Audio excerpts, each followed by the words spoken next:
Fleet Commander Vextar stood in his command center, staring at the damage reports from his encounter with the human ship. 3 of his 5 cruisers had suffered hull breaches. One ship was leaking atmosphere and would need major repairs before it could fight again. "Sir, the human vessel has escaped to hyperspace," reported his tactical officer, a young Zephyrian named Kylos. "We were unable to track their destination." Vexatar's large black eyes narrowed. "How is this possible? Their ship was half the size of our smallest cruiser. Their technology should be centuries behind ours.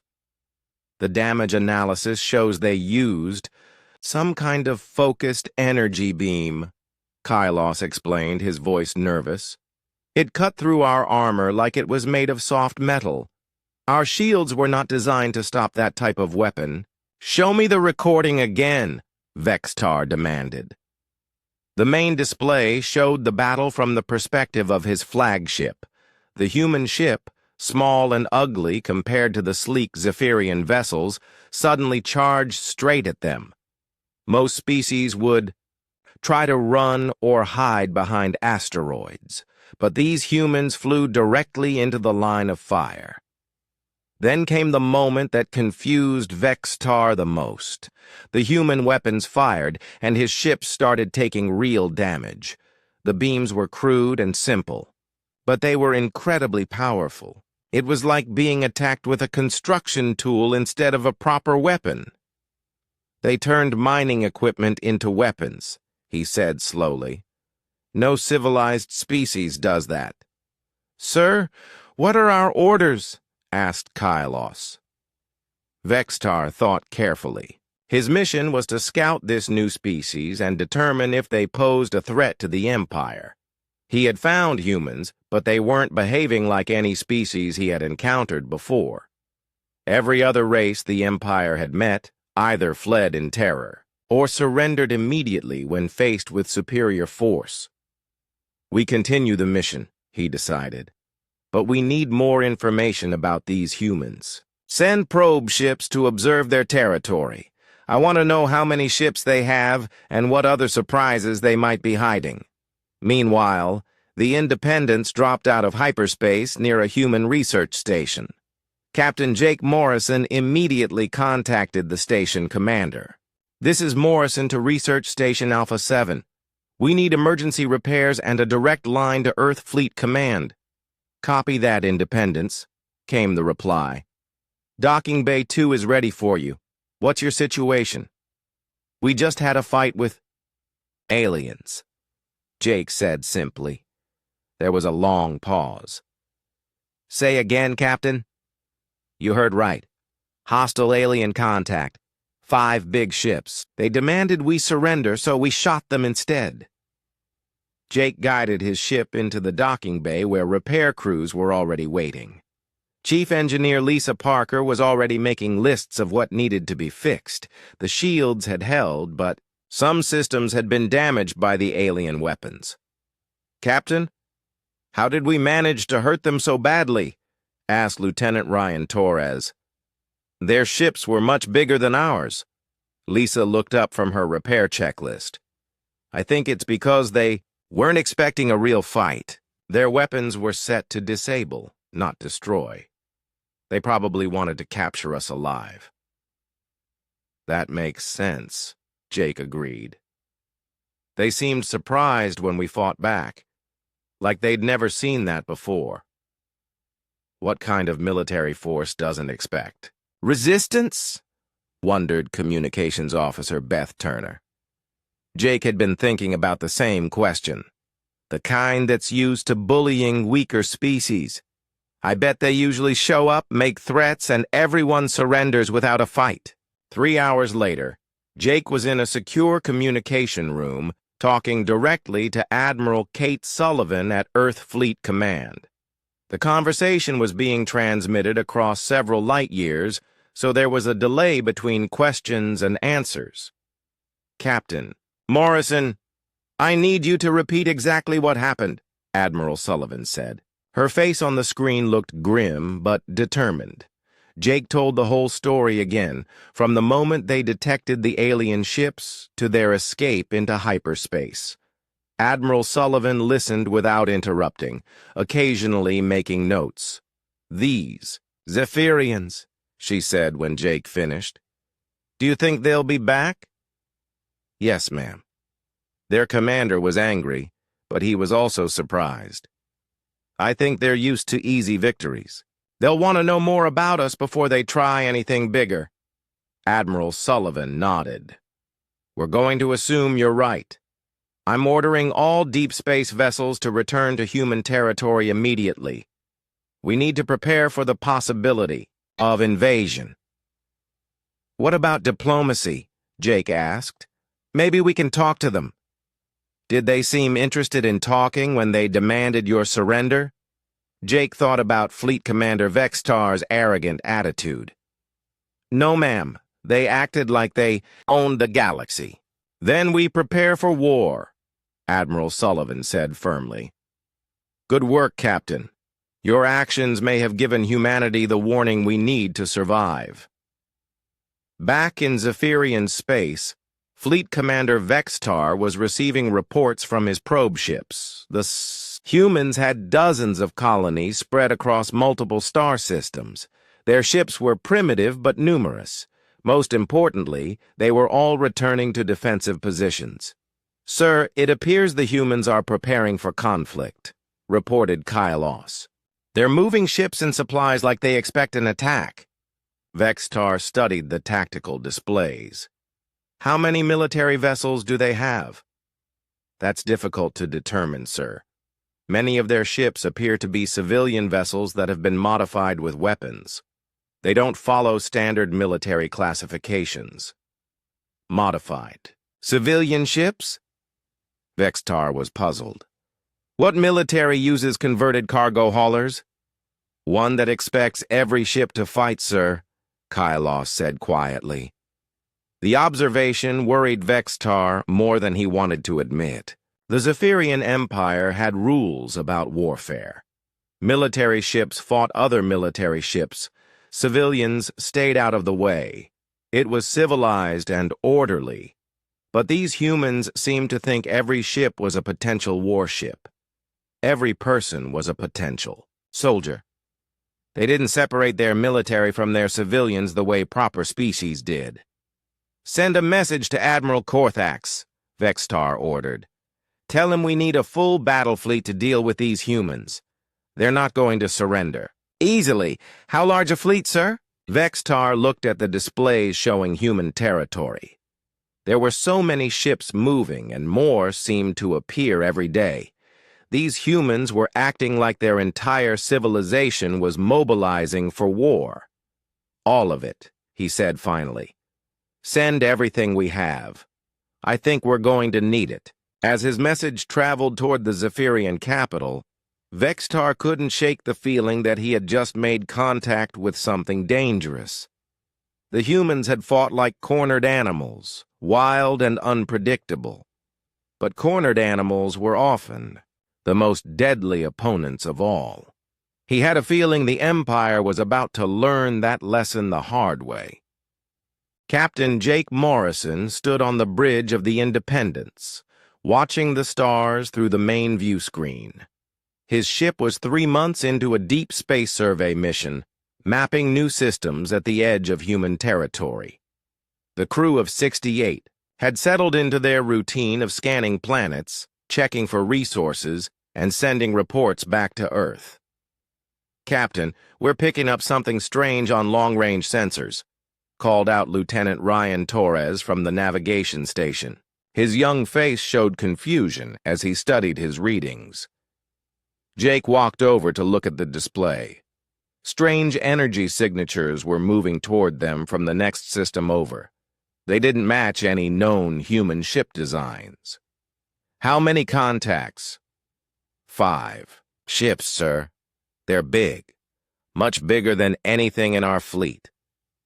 Ryan's fingers danced over his controls, trying to get clearer readings. "They're moving fast and heading straight for us." Chief Engineer Lisa Parker looked up from her station. Captain, those energy readings don't look like human technology. The power output is massive. Jake felt his stomach tighten. Humanity had been exploring space for decades, but they had never found any signs of alien life. Now it looked like alien life had found them. Battle stations. All hands prepare for possible contact with unknown vessels. The bridge crew moved quickly to their positions. The Independence wasn't a warship, but like all deep space vessels, it carried basic weapons for protection against pirates and space debris. Jake hoped they wouldn't need them. 20 minutes later, 5 enormous ships dropped out of hyperspace directly in front of the Independence. Each alien vessel was twice the size of the human ship, with smooth, dark hulls covered in strange symbols. They moved with perfect formation, like a pack of predators surrounding their prey. "Incoming transmission," reported Communications Officer Beth Turner. "It's on multiple frequencies. They want to talk." "Put it through," Jake ordered. The main screen flickered and showed the interior of an alien bridge. The creature that appeared was tall and thin, with gray skin and large black eyes. It wore what looked like a military uniform covered in rank symbols. When it spoke, the ship's computer translated its words into English. "Primitive vessel, you are now in the territory of the Zephyrian Empire. I am Fleet Commander Vexatar. You will power down your weapons and prepare to be boarded. Your species will submit to Imperial authority." Jake stepped forward, his jaw set firmly. "This is Captain Jake Morrison of the Terran vessel Independence. We are conducting peaceful exploration in our own territory. We have no intention of submitting to anyone." Vextar's large eyes seemed to grow even larger. "Your own territory? Impossible. No species claims space without Imperial permission. You will comply immediately or face destruction." "We're not looking for trouble," Jake replied calmly, "but we won't surrender our ship or our freedom. I suggest you move along and find someone else to bully." The alien commander stared at Jake for a long moment. In all his years of conquest, no primitive species had ever spoken to him this way. They usually begged for mercy or tried to run. This human captain was showing no fear at all. "You dare refuse the Empire?" Vexatar's voice rose with anger. "Your ship is surrounded. You have no choice but to submit." Jake looked around his bridge at his crew. They were scared, but they were also angry. These aliens had come into human, space-making demands and threats. "Lisa, what's our status?" "All systems running hot, Captain. The mining lasers are charged and ready." Jake turned back to the screen. "Commander Vexatar, this is your last warning. Leave our space now or we'll defend ourselves." Vexatar made a sound that the translator couldn't interpret. It might have been laughter. "Defend yourselves? Your single primitive ship against 5 Imperial cruisers. You are either very brave or very stupid." "Maybe both," Jake said with a slight smile. "But we're still not surrendering." The transmission cut off.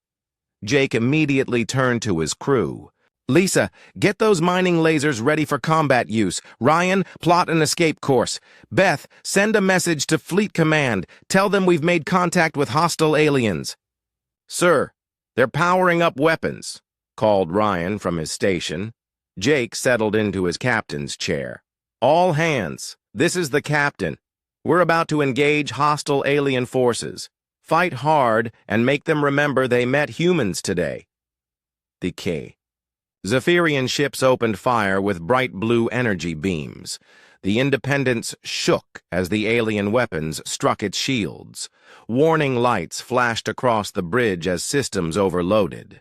"Shields down to 60%, Lisa reported. But they're holding. These aliens aren't hitting as hard as I expected. Jake realized that the aliens were trying to disable his ship, not destroy it. They wanted prisoners, not corpses. That gave him an idea. Lisa, can you reroute power from life support to the mining lasers? Already on it, Captain. We'll have full power in 30 seconds. Ryan, take us straight at the lead ship. Maximum speed. Sir? Ryan looked shocked. We'll be flying right into their fire. Trust me, Jake said firmly. The Independence suddenly accelerated toward the Zephyrian formation. The alien ships continued, firing, but their weapons were designed to disable, not destroy. They weren't expecting their target to charge straight at them. Now, Lisa, hit them with everything we've got. The mining lasers, designed to cut through solid rock, fired at full power. The beams struck the lead Zephyrian ship's hull and cut deep into its armor. Explosions bloomed along the alien vessel's side as internal systems overloaded. Vextar watched in shock as his flagship's shields collapsed and armor plating melted under the human weapons. Impossible! Their weapons should be primitive!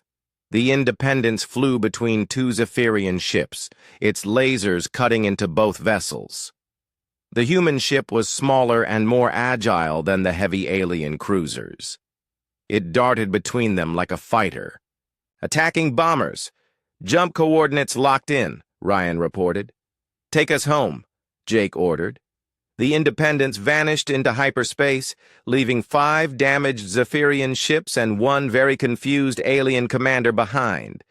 Vextar stared at the empty space where the human ship had been. Sir, we have significant damage to 3 vessels, his tactical officer reported.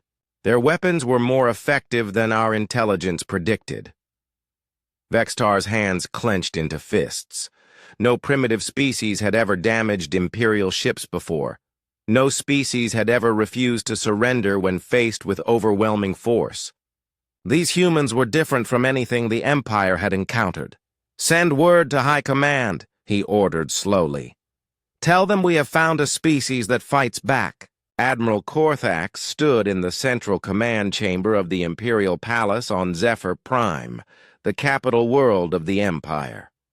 The massive room was filled with holographic displays showing star maps, fleet positions, and intelligence reports from across the galaxy. For 300 years, this room had coordinated the expansion of Zephyrian power across the stars. Show me the recording again, he ordered his intelligence chief, Zalman. The display showed Fleet Commander Vextar's encounter with the human ship. Admiral Korthax had watched it 12 times already, but each viewing revealed something new that troubled him.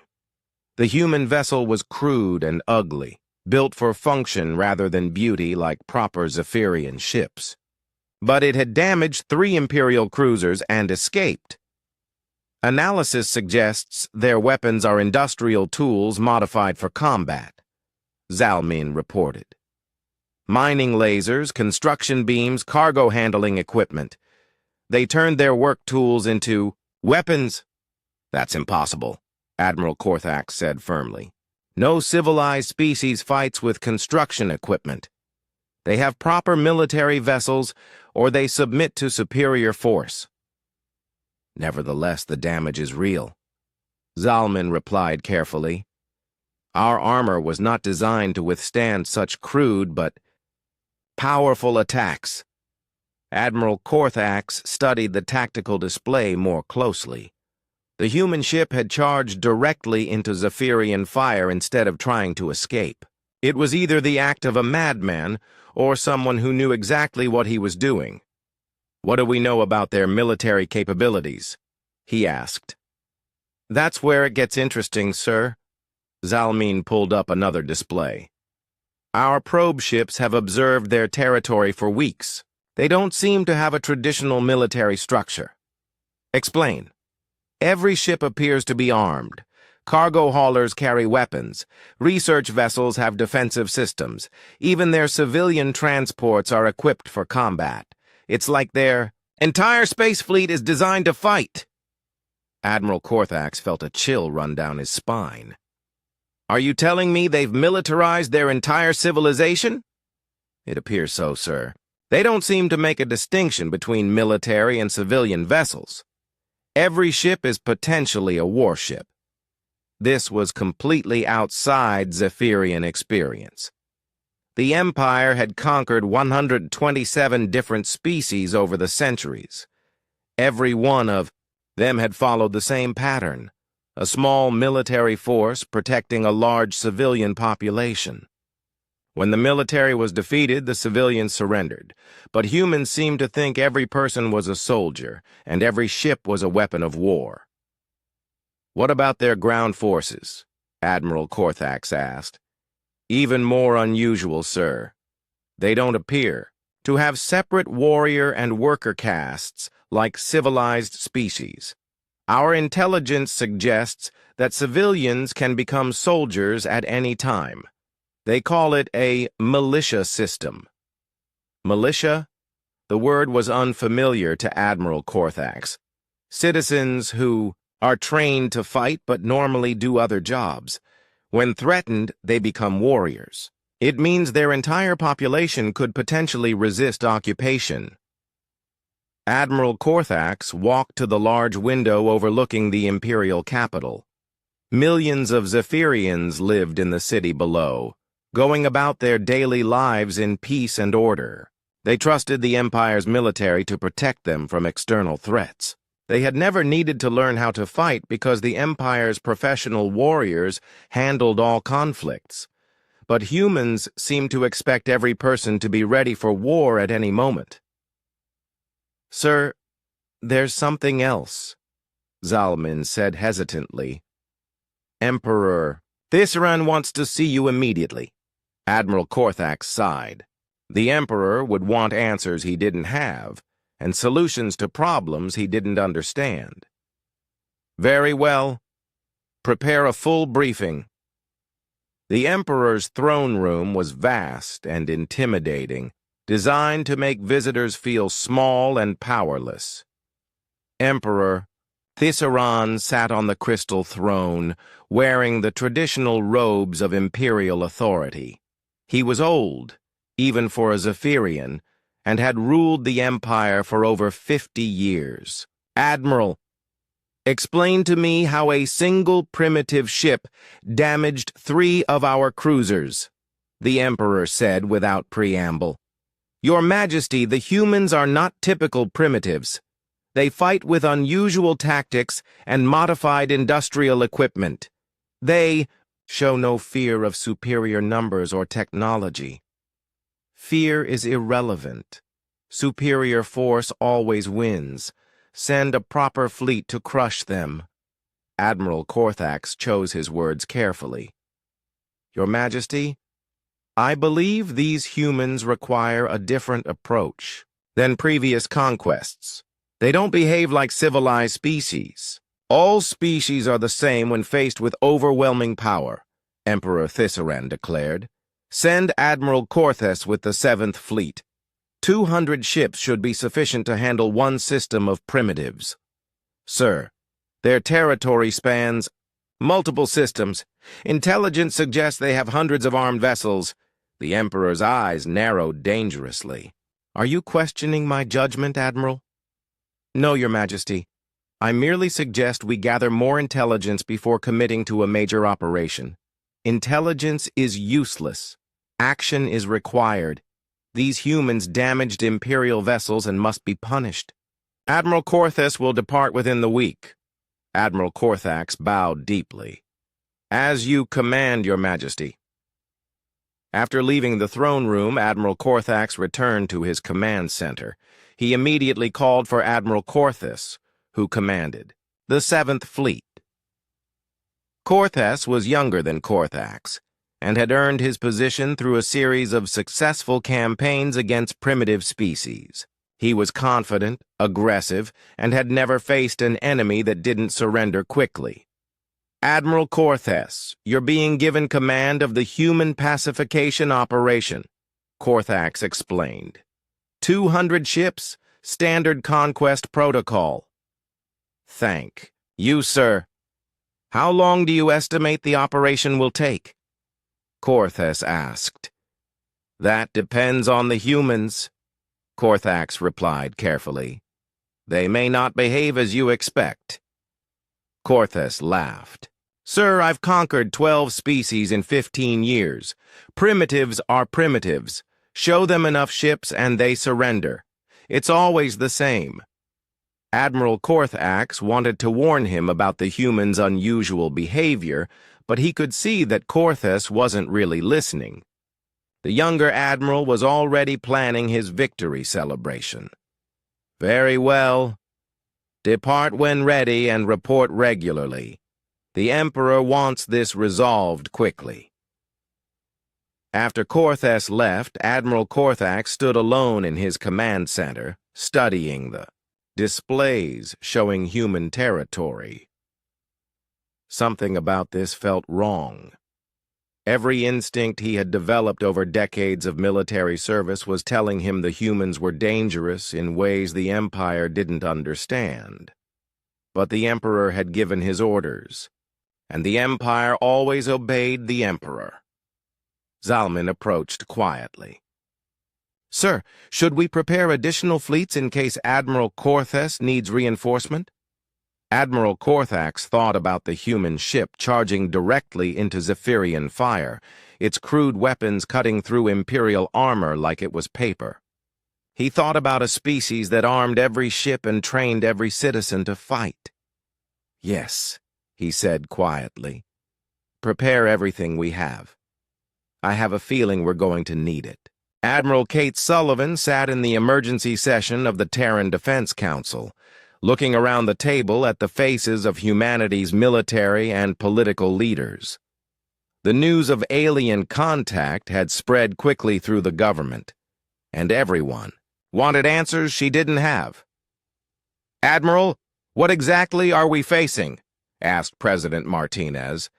She was a small woman with sharp eyes and a reputation for making hard decisions quickly. Unknown, ma'am. Captain Morrison's encounter suggests a military empire with advanced technology and hostile intentions. They demanded surrender without negotiation and attacked when refused. Dr. Marcus Webb, head of the Terran Defense Initiative, leaned forward. What about their capabilities? How advanced are we talking? Their ships are larger and more sophisticated than ours, Admiral Sullivan admitted. But their weapons seem designed to disable rather than destroy. They may be used to capturing enemies alive. That could be an advantage, said General Patricia Hayes, commander of the Colonial Marines. If they're not used to enemies who fight to the death, we might surprise them. That's a big if, General, President Martinez replied. Admiral, what's your assessment of our defensive capabilities? Admiral Sullivan had been dreading this question. Honestly, ma'am, we're not ready for a full-scale alien invasion. Our fleet is designed for exploration and colony defense, not major war. Then we make it ready, President Martinez said firmly. What do you need? Time, mostly, and every ship we can get our hands on. Dr. Webb pulled up a holographic display showing human territory. We have 23 inhabited systems, 847 space stations, and approximately 12,000 vessels of various types.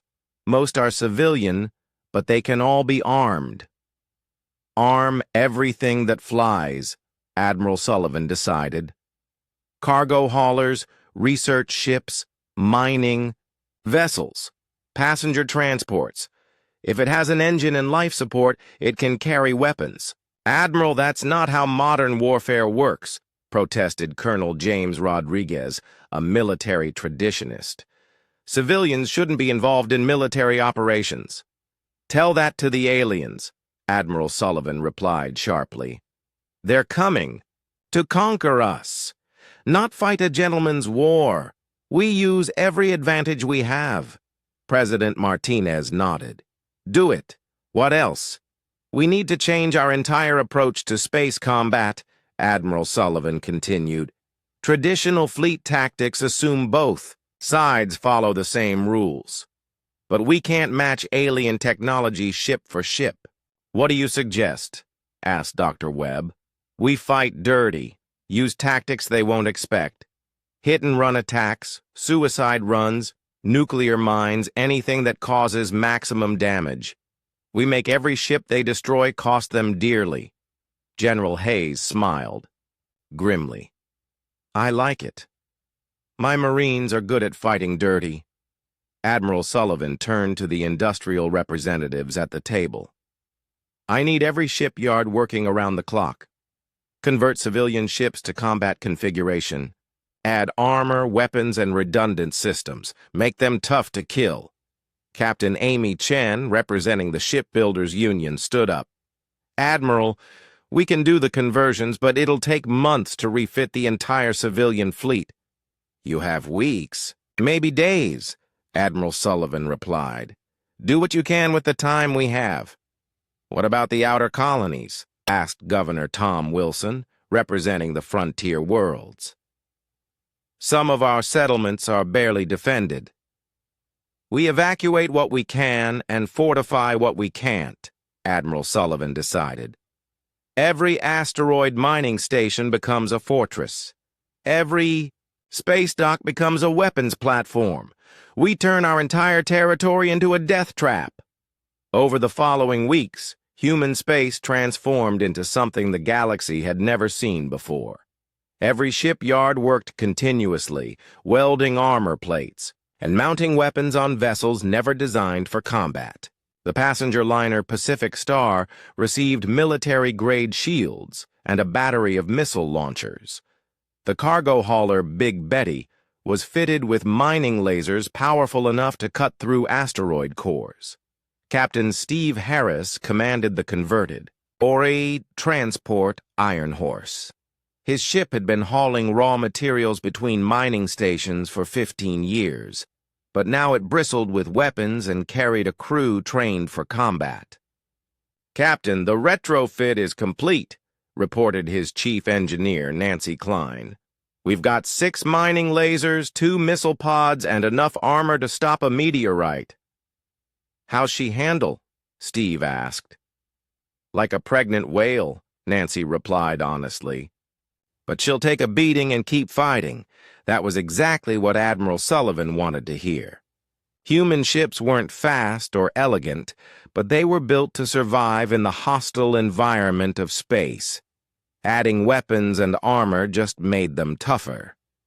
Commander Tony Rodriguez led a squadron of converted research vessels near the frontier. His flagship Discovery had been studying alien plant life just months before. Now it carried enough firepower to destroy a small moon. All ships, this is Rodriguez, he broadcast to his squadron. Remember, we're not trying to win pretty battles. We're trying to make the aliens pay for every system they take. His pilots were a mixed group, former cargo pilots, mining ship captains, and even a few tourist transport drivers.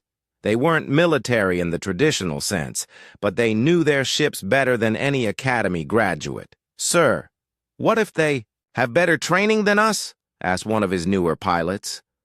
Then we'll have to be meaner than them, Tony replied. These aliens think they can just show up and take our homes. Let's teach them how wrong they are. Meanwhile, on the heavily industrialized world of New Pittsburgh, factories that normally built mining equipment were retooling to produce military hardware. The company that made asteroid drilling rigs was now building ship-mounted weapons. The firm that manufactured atmospheric processors was creating armor plating. Dr. Sarah Lopez, chief of weapons research, was working on ways to improve human firepower. The aliens seem to have better energy shields than us, she explained to her team. But shields are designed to stop energy weapons. They might not be as effective against physical projectiles. You mean missiles? Asked her assistant. I mean everything. Missiles, Railgun slugs, nuclear warheads, even chunks of rock fired at high velocity. Sometimes the simplest weapons are the most effective.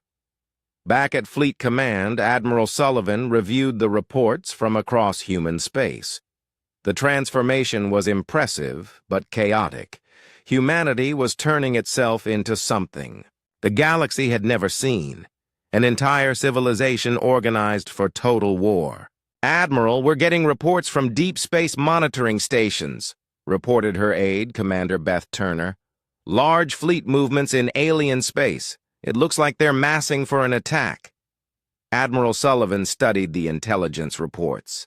The alien fleet was enormous, easily outnumbering human forces 3-1. But numbers weren't everything. "How long until they reach our territory?" she asked. 2 weeks, maybe 3. Admiral Sullivan nodded. "Send word to all commands. The enemy is coming. Every ship, every station, every person needs to be ready. We're going to show these aliens what happens when you pick a fight with humanity." As the message spread across human space, millions of people prepared for war. They weren't soldiers in the traditional sense, but they were something perhaps more dangerous, ordinary people defending their homes and families. The aliens were about to discover that humans didn't fight like any civilized species. They fought like survivors, and survivors would do anything to protect what they loved. Admiral Corthes stood on the bridge of his flagship, the Imperial Glory, watching the final preparations for the invasion of human space. Around him, 200 Zephyrian warships moved in perfect formation, their dark hulls gleaming under the light of distant stars. This was the largest fleet he had ever commanded, and he was confident it would be more than enough to crush the primitive humans.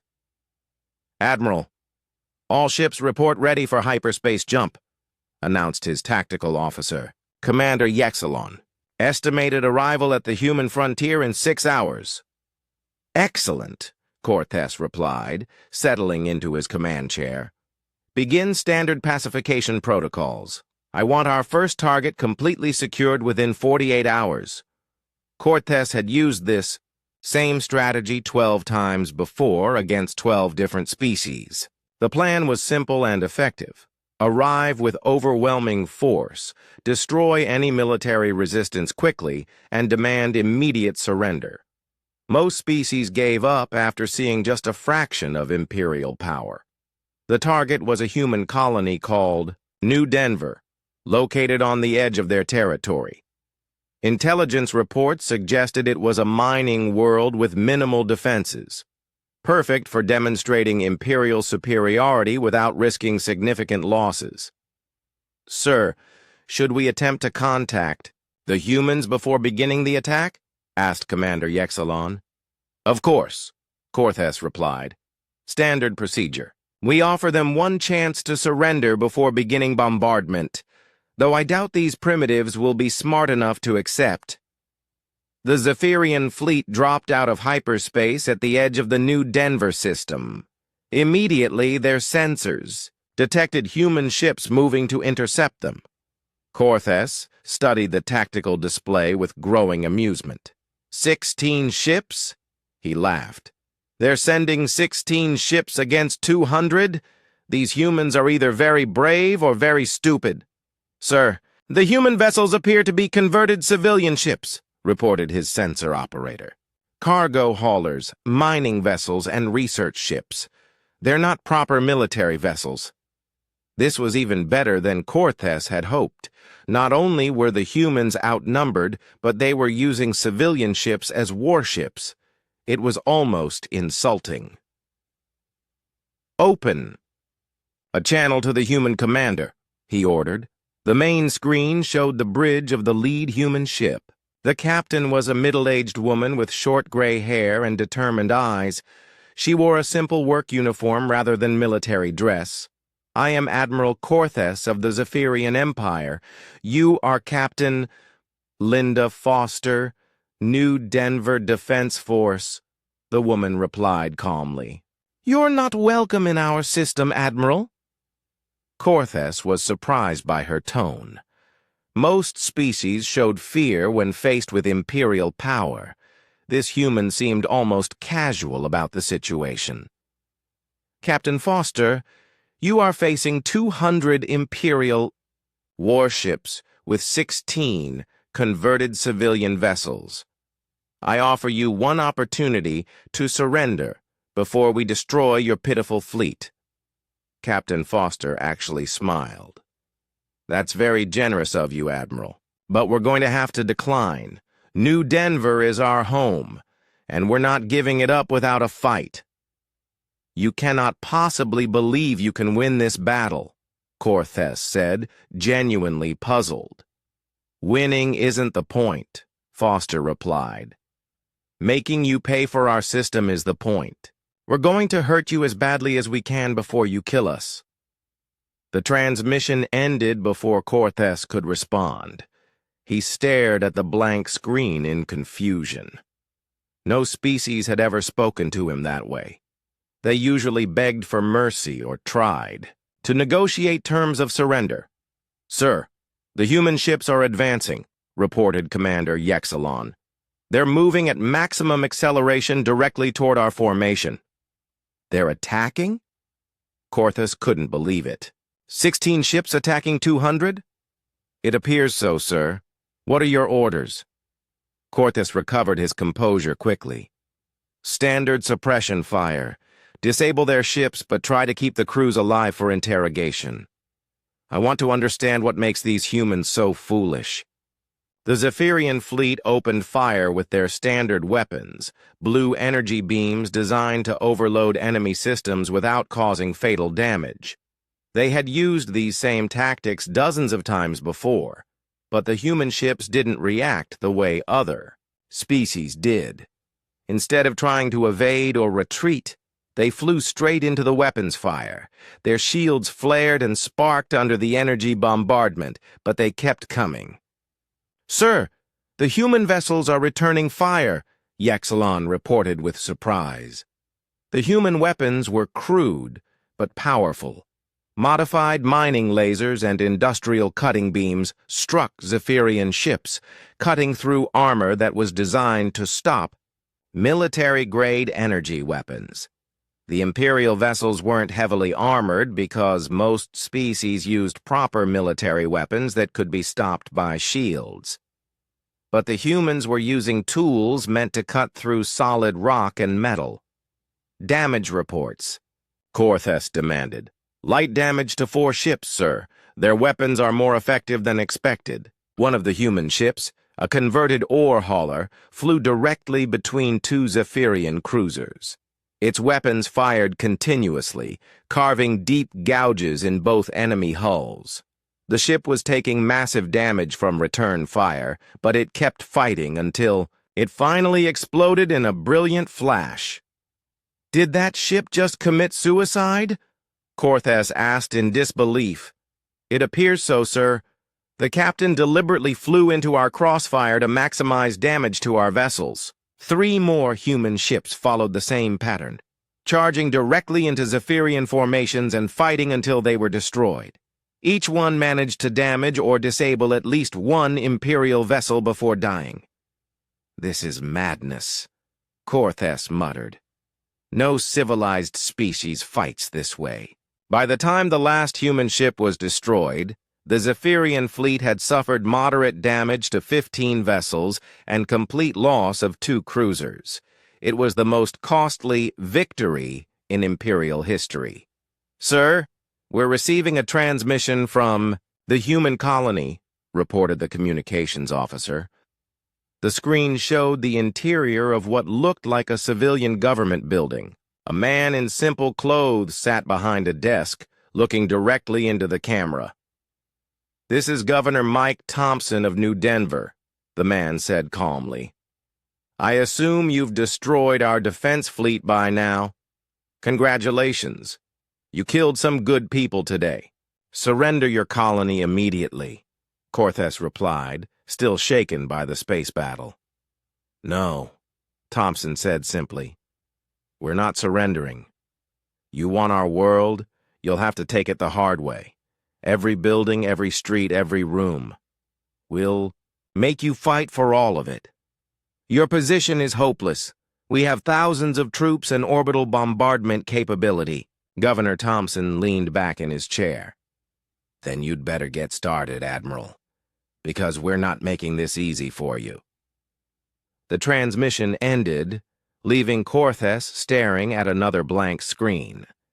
In 12 previous conquests, the planetary governments had surrendered immediately after their defense fleets were destroyed. But these humans seemed determined to fight a hopeless battle just to cause the Empire pain. "Sir, what are your orders?" asked Commander Yexalon. Corthes looked at the damage reports from his fleet. 2 ships destroyed and 15 damaged by 16 primitive vessels. If 16 ships could do this much damage, what would happen when they faced the main human fleet? "Begin orbital bombardment of military targets," he ordered, "but prepare for ground assault." I have a feeling these humans aren't going to make anything easy for us. As the Zephyrian fleet moved toward New Denver, Corthes couldn't shake the feeling that this conquest was going to be very different from all the others. The humans fought like no species he had ever encountered. They seemed to prefer death to surrender, and they were willing to sacrifice everything just to hurt their enemies. For the first time in his career, Admiral Corthes began to wonder if the Empire had made a serious mistake. Admiral Corthes stood in his command center aboard the Imperial Glory, studying the tactical displays with growing frustration. What should have been a quick conquest of human space had turned into a nightmare that had been dragging on for 3 months. "Sir, we've lost another patrol squadron," reported Commander Yexalon, his voice strained with fatigue. "The humans ambushed them near the asteroid mining facility in Sector 7. "How many ships?" Corthes asked, though he already dreaded the answer. 3 cruisers destroyed, 2 damaged beyond repair. The human force consisted of modified cargo haulers and mining ships. Corthes slammed his fist on the command console. "How are converted civilian ships destroying Imperial cruisers?" "They're using suicide tactics, sir. Ramming attacks, nuclear mines, overloaded reactors used as bombs. They don't seem to care about survival." The conquest of New Denver had taken 2 weeks instead of 2 days. The humans had turned every building into a fortress, and every citizen into a soldier. Even after orbital bombardment and ground assault, pockets of resistance continued fighting from underground tunnels and hidden bunkers. But that was just the beginning. Every human world, every space station, every asteroid mining facility had been transformed into a military target. There were no civilians in human space, only armed citizens waiting to kill Imperial forces. "Show me the latest intelligence reports," Corthes ordered. The display showed a map of human territory with red markers indicating Zephyrian losses. In 3 months, the Empire had lost 47 ships destroyed and 89 damaged. The humans had lost more ships total, but they seemed to have an endless supply of armed vessels. "Sir, intelligence estimates the humans have converted over 8,000 civilian ships to combat configuration," Yexalon reported. "Every cargo hauler, passenger transport, and research vessel in their territory now carries weapons." "That's impossible," Corthes protested. "No civilization militarizes their entire space fleet." "The humans have, sir, and they're using tactics we've never encountered before. Captain Steve Harris commanded one of those converted ships, the former ore transport Iron Horse. His vessel looked like a flying scrapyard, covered in armor plates welded over the original hull and bristling with weapons mounted wherever they would fit. "Target acquired," announced his gunner, Nancy Klein. "Imperial patrol ship, bearing 27 Mark IV. "Attack pattern Delta," Steve ordered. "Remember, we hit them hard and get out fast." The Iron Horse dropped out of hyperspace directly above. The Zephyrian cruiser, its mining lasers firing at point-blank range. The alien ship's shields flared and collapsed under the unexpected assault. Before the Imperial vessel could return fire, the Iron Horse jumped back into hyperspace. Direct hit on their engine section, Nancy reported with satisfaction. They're dead in space. Good work. Set course for Rendezvous Point, Charlie. The Revenge and Liberty Bell should be waiting for us. This was how humans fought.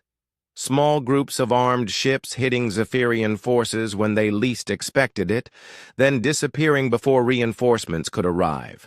They never tried to hold territory or fight fair battles. They just killed Imperial ships whenever possible.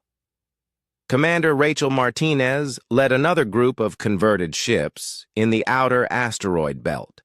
Her flagship was the former research vessel Explorer, now armed with enough weapons to destroy a space station.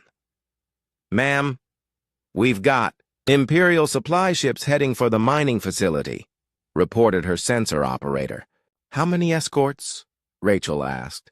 2 cruisers, standard convoy protection. Rachel smiled grimly. Signal the hammer and anvil. We're going to show these aliens how we handle uninvited guests. The 3 human ships materialized around the Zephyrian, convoy-like ghosts. Their weapons fired simultaneously, overwhelming the escort ship's defenses in seconds. The supply vessels, loaded with ammunition and equipment, exploded in brilliant fireballs that could be seen from several light minutes away. Jump coordinates locked, her navigator reported. Execute, Rachel ordered. Let's go find another convoy to kill. Back on the Imperial Glory, Admiral Corthes received yet another damage report. The convoy attack was the 15th successful human ambush this week.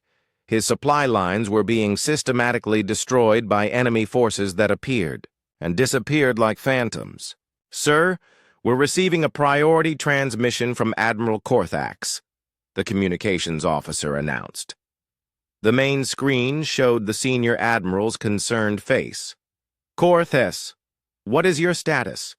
Your reports make no sense. Sir, the humans are not fighting like any species we've encountered before. They've militarized their entire civilization. Every ship is armed. Every citizen is a soldier. They use suicide tactics and guerrilla warfare. Guerrilla warfare? Admiral Corthax looked puzzled. Hit-and-run attacks, sir. Small groups striking at our supply lines and support vessels, then vanishing before we can respond. They're not trying to win conventional battles. They're trying to bleed us to death slowly. That's not how civilized warfare works, Corthax protested. The humans aren't civilized, sir. They fight like wild animals. They'd rather die than surrender, and they're willing to sacrifice everything just to hurt us. On the human side, Admiral. Kate Sullivan coordinated the defense from her flagship Defiance, a converted passenger liner that now served as a mobile command center.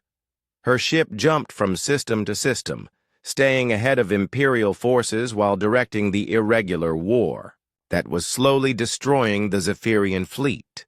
Admiral, we're getting reports from all sectors, her aide Commander Beth Turner reported. Convoy attack in Sector 4 successful. Patrol ambush in Sector 7 successful. Mining station raid in Sector 12 successful. Casualties. Admiral, Sullivan asked. Light on our side. We lost 2 ships in Sector 7, but they took out 3 Imperial cruisers before they died. Admiral Sullivan nodded. The exchange rate was working in humanity's favor. The Zephyrians had better individual ships, but humans had more total vessels and were willing to trade their lives for Imperial losses. What about the Zephyrian main fleet? She asked. Still trying to capture our major colonies, ma'am. But they're bogged down fighting house to house on every world. Our people aren't giving up. The truth was that human space had become a fortress, defended by an entire population willing to fight. Every asteroid mining station was armed and ready to fight to the death. Every space habitat was a military target defended by citizens who saw surrender as worse than death. The Zephyrians had expected to face a traditional military force that would surrender when defeated. Instead, they found themselves fighting an entire civilization that treated every person as a soldier and every ship as a weapon.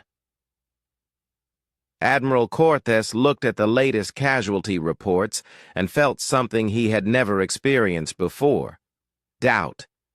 The Empire was supposed to be invincible. Imperial fleets had conquered hundreds of worlds without serious losses. But the humans were different. They fought with a savage determination that turned every battle into a costly victory. Even when the Empire won, they lost so many ships that it felt like defeat. "Sir, we have a choice," Commander Yexalon said quietly. "We can continue the current strategy and probably complete the conquest in another year. But we'll lose most of the fleet doing it." "Or?" Cortez asked. "Or we request reinforcements. Every ship the Empire has." Cortez stared at the tactical display showing human territory. He had started this campaign with 200 ships, confident that it would be enough to crush any primitive species. Now he was down to 153 operational vessels, and the humans seemed to have more ships than ever. "Send the message," he decided.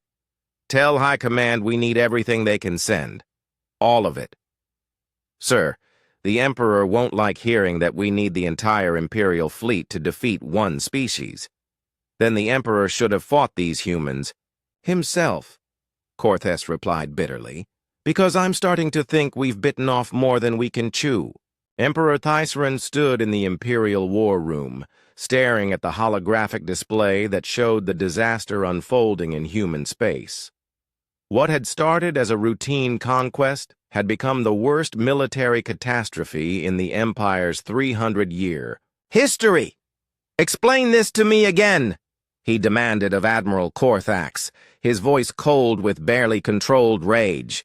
"Your Majesty, Admiral Cortez has lost 78 ships destroyed and 134 damaged in 6 months of fighting. The humans have turned their entire civilization into a military force. Every ship, every station, every person is armed and ready to fight. Against the full might of the 7th Fleet, the humans don't fight fair battles, Your Majesty. They use suicide attacks, terrorist tactics, and guerrilla warfare. They target our supply lines, ambush our patrols, and turn every captured world into a battleground." Emperor Thyceran had ruled the Empire for 53 years and had never faced anything like this. Every other species had followed predictable patterns, a small military resistance followed by civilian surrender. But these humans seemed to think every person was a soldier. "Show me the latest reports," he ordered. The display changed to show intelligence footage from the human colony of New Austin. Imperial ground forces had captured the main city after a week of brutal fighting, but human resistance had merely moved underground. Citizens emerged from hidden tunnels to attack Zephyrian patrols, then vanished back into the civilian population. They used children as spies and message carriers, Admiral Corthax reported with obvious disgust. Elderly humans build bombs in their basements. Even their injured continue fighting from hospital beds. The Emperor watched footage of a human grandmother throwing an explosive device at an Imperial transport before being shot down. "This is not warfare. This is madness." "It gets worse, Your Majesty. Their space forces are using increasingly desperate tactics." The display showed the wreckage of the Imperial cruiser Dominant Force. The ship had been destroyed when a human cargo hauler deliberately overloaded its reactor and rammed the Zephyrian vessel at full speed. The human captain was a woman named Beth Turner, Admiral Corthax continued. She commanded a converted livestock transport. When surrounded by 3 of our cruisers, she turned her ship into a bomb rather than surrender. 1 ship against 3? Yes, Your Majesty. She killed herself and her entire crew just to destroy one of our vessels. And she's not unusual. The humans prefer death to capture. Emperor Tisserand felt something he had not experienced in decades. Fear. Not of death or defeat in battle, but of something far worse. The humans were changing the very nature of warfare itself. They were turning the galaxy's understanding of civilization upside down. What about their military leadership? He asked. That's part of the problem, Your Majesty. They don't seem to have traditional military hierarchy. Ship captains make independent decisions. Colony governors coordinate their own defenses. Even civilian workers take military action without orders. On the human ship Retribution, Captain Paul Jackson received reports from across his sector. His vessel was a converted mining ship, ugly and crude compared to Zephyrian warships, but it had survived 12 separate engagements through superior tactics and pure determination. Captain, we've got Imperial reinforcements heading for the New Dallas system, reported his tactical officer, Lieutenant Mary Foster. 50 ships, heavy cruiser class. Paul studied the tactical display. New Dallas was one of humanity's major industrial worlds, home to 3 million people and dozens of orbital factories. The Zephyrians wanted it intact so they could use its production facilities. That's their mistake, Paul said grimly. Signal the vengeance, freedom, and independence. We're going to show these aliens what happens when they threaten our families. Sir, 4 ships against 50? Those aren't good odds. We're not trying to win a fair fight, Paul replied. We're trying to make them pay the highest price possible for every system they take. The 4 human ships dropped out of hyperspace in the middle of the Zephyrian formation, their weapons fired immediately, targeting the enemy flagship. The Imperial vessel's shields flared and collapsed under the concentrated assault. But this time, the humans had a new surprise. Each ship carried experimental nuclear warheads developed by human scientists, specifically for close-range combat. When the Freedom was finally disabled by enemy fire, its captain triggered the warheads manually. The explosion destroyed 3 Zephyrian cruisers and damaged 6 others. The remaining human ships used the chaos to escape, but not before launching their own nuclear weapons into the enemy formation. Admiral Corthes watched the battle from his flagship, feeling sick to his stomach. In 30 minutes of fighting, he had lost 8 ships to 4 human vessels. The exchange rate was becoming unsustainable. Sir, the humans are broadcasting on all frequencies, his communications officer reported.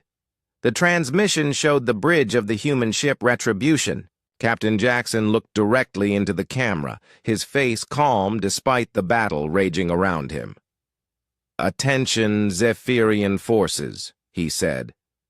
"You came to our space thinking you could take our worlds easily. You were wrong. Every system you invade will cost you ships. Every world you attack will cost you lives. We will never surrender, never submit, never stop fighting. This is our home, and we will defend it until the last human is dead." The transmission ended with the Retribution exploding as it rammed a Zephyrian battleship. Back in the Imperial War Room, Emperor Tisserand reviewed reports from across the front lines. The pattern was the same everywhere. Humans fighting with suicidal determination, using tactics that no civilized species would consider. "Your Majesty, there's something else," Admiral Corthax said hesitantly. "The humans are getting stronger, not weaker. Every month they have more ships, better weapons, and improved tactics. How is that possible? We're destroying their industrial facilities." "They're building new ones, Your Majesty." Hidden shipyards in asteroid belts, underground factories on uninhabited worlds, mobile construction platforms that jump from system to system. Their entire economy has shifted to war production. The Emperor looked at the casualty reports again. The Empire had started this war with 200 ships. 6 months later, they had lost 134 vessels and were facing an enemy that seemed to grow stronger with every battle. What about Admiral Corthes? What does he recommend? He's requesting immediate reinforcement with the entire Imperial fleet. Every ship we have. The entire fleet? To defeat one primitive species?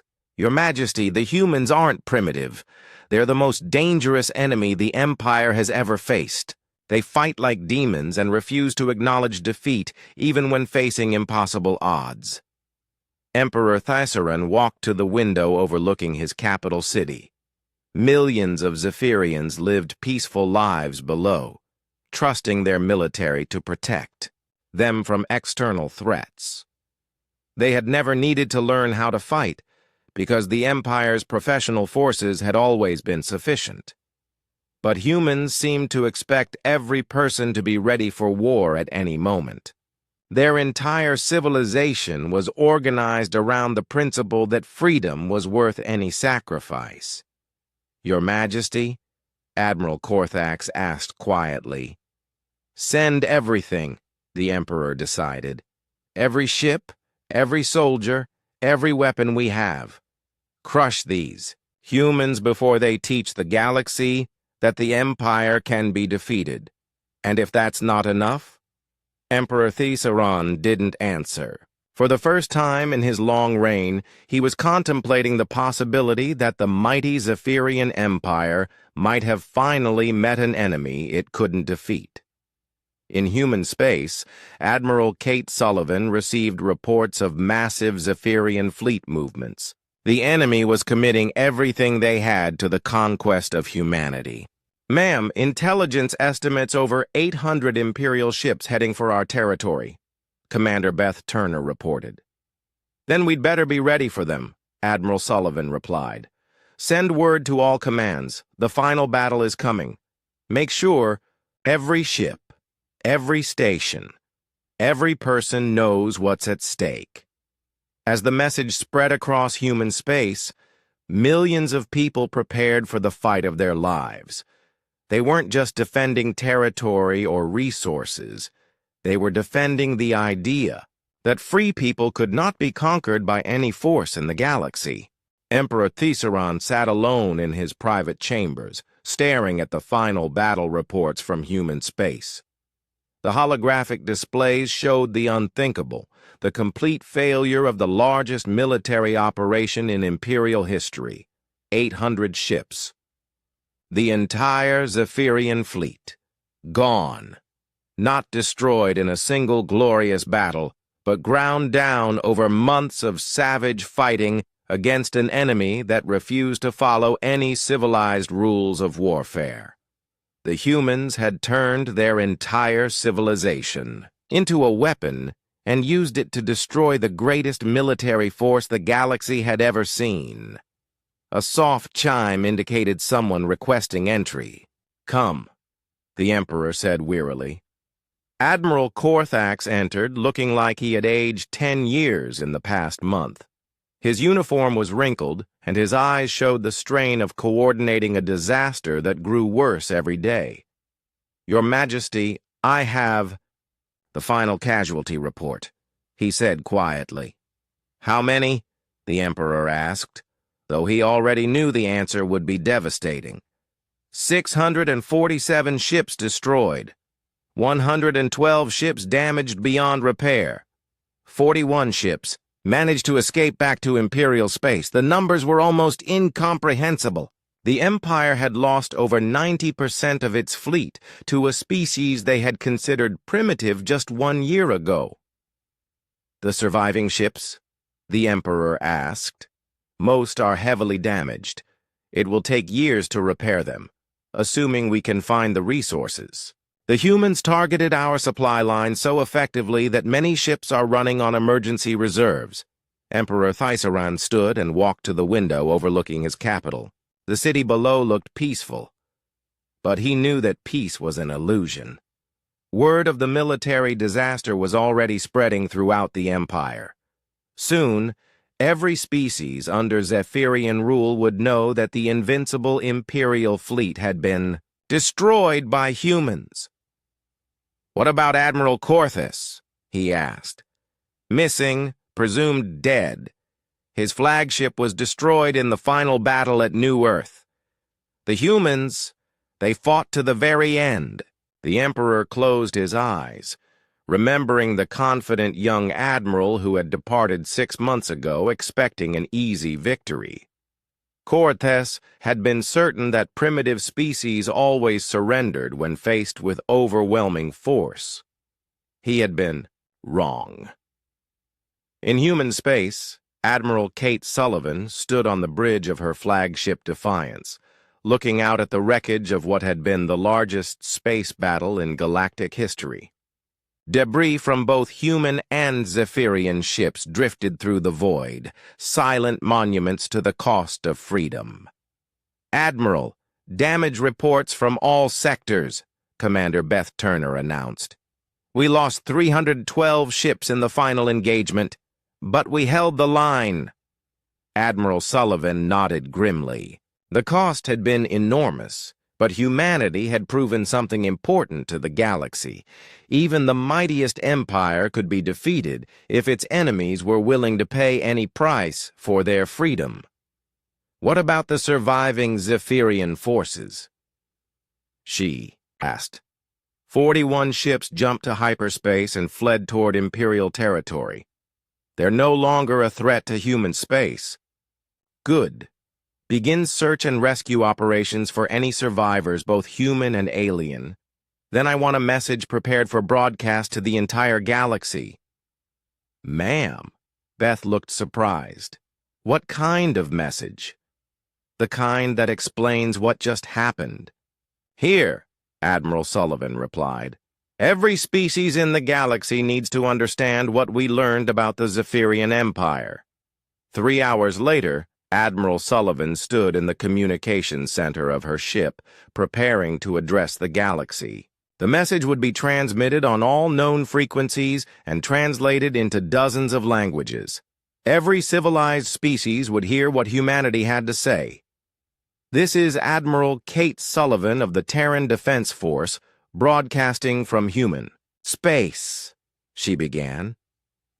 6 months ago, the Zephyrian Empire invaded our territory with the largest fleet in galactic history. They demanded our immediate surrender and threatened to destroy our civilization if we refused. She paused, looking directly into the camera. "We refused. And today the Zephyrian Empire no longer exists as a military power. Their fleet has been destroyed, their emperor's authority shattered, and their ability to threaten other species eliminated."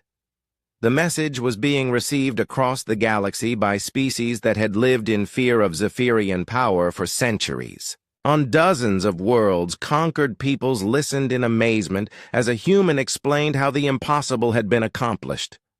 "We did not fight this war for conquest or glory," Admiral Sullivan continued. "We fought because we believe that free people have the right to defend their homes and families against any aggressor, no matter how powerful. The Zephyrians thought they could break our will by destroying our ships and bombing our cities. They were wrong." On the Zephyrian capital world, Emperor Thyceran watched the human broadcast with growing dread. This wasn't just a military defeat. It was the end of imperial authority throughout the galaxy. The Zephyrian Empire conquered other species by convincing them that resistance was hopeless, Admiral Sullivan explained. They used fear as their primary weapon, making their enemies believe that fighting back would only lead to total destruction. But we learned something important. Bullies are only strong when their victims are afraid. Across the galaxy, conquered species began to stir. If humans could defeat the Empire, perhaps they could too. To any species currently under Imperial rule, we offer this message. You are not helpless. The Zephyrians are not invincible. They can be beaten by any people willing to fight for their freedom. The key is to never give up, never surrender, and never accept that someone else has the right to rule your lives. Admiral Sullivan leaned forward slightly, her voice becoming more intense.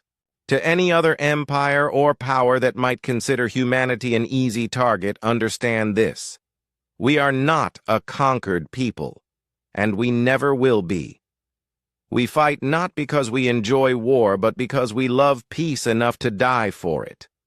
Attack our worlds, threaten our families, or try to take our freedom, and you will face the same fate as the Zephyrian Empire. She stood up, her image filling screens across dozens of star systems. This is our promise to the galaxy. Humanity will never bow to tyrants. We will stand with any species fighting for their freedom. And we will teach the universe that some things are worth any sacrifice. The transmission ended, leaving the galaxy in stunned silence.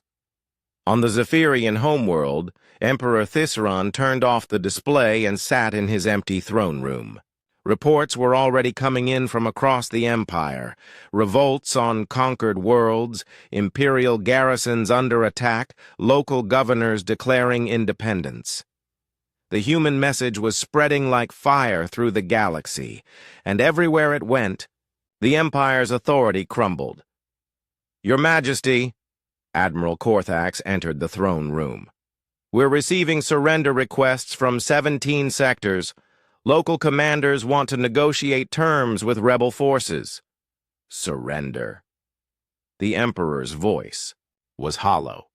The mighty Zephyrian Empire is surrendering to its own subjects? We don't have the ships to fight them all, Your Majesty.